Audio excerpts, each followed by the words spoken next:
The first thing Amelia noticed was the burning in her eyes.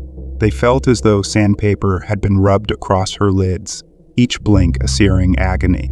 She squeezed them shut, trying to fight back the raw, primal fear that clawed at her throat. Then the smell hit her, a putrid, cloying stench that reminded her of rotting meat. She gagged, the taste of bile rising in her mouth. She had to be dreaming. Slowly, cautiously, Amelia opened her eyes. The world seemed blurry, the colors muted.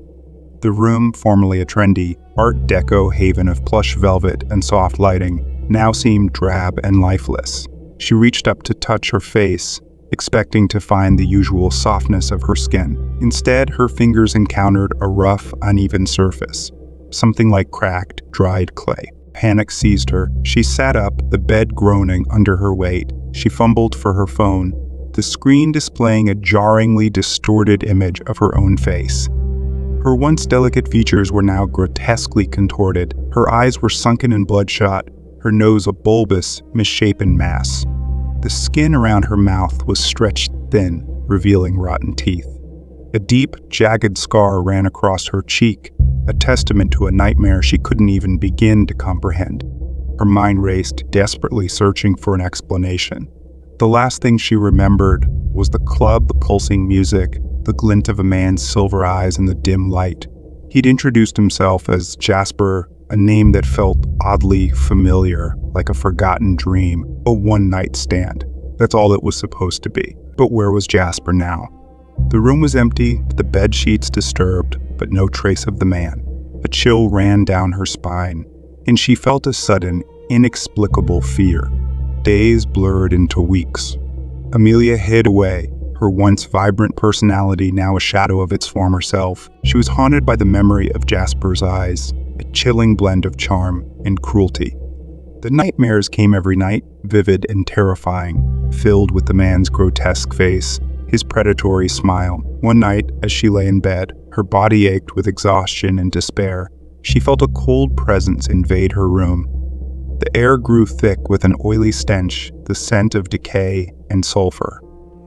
A hand, cold and rough, touched her thigh, tracing the outline of her leg. Her heart pounded, her breath caught in her throat. She was paralyzed by fear, unable to move a muscle. The touch, at first fleeting, became bolder. It crawled over her skin, leaving a trail of icy goosebumps. She felt it on her neck, on her breasts, a perverse, intimate touch that sent shivers of dread down her spine. And she felt it on her face, a cruel, mocking caress. She screamed, but the sound died in her throat. She was trapped, a prisoner in her own body, a grotesque caricature of her former self. And she felt, with a sickening certainty, that it was Jasper, the demon she had unknowingly invited into her life. The touch left, but the feeling of dread remained. She knew with a terrifying clarity that he would be back. She was now his plaything, a twisted puppet in his macabre game. Her life was no longer about her, it was about him.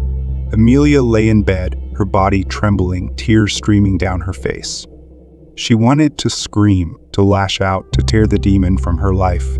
But she was a prisoner, her body a grotesque shell, her spirit crushed by the weight of his touch. And as she closed her eyes, fighting back the despair, she had a sudden epiphany.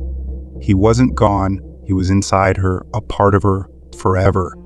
And that cold, predatory touch was now a part of her life, her torment, her prison. The feeling of fear was gone, replaced by a chilling, bone-deep terror. It was not the fear of death, but the fear of an eternity trapped within her own skin, a grotesque monster that had become her very essence. She was no longer Amelia. She was the demon's vessel, forever a testament to her own foolish choice. A cautionary tale whispered in the shadows. Never, ever let the devil into your heart.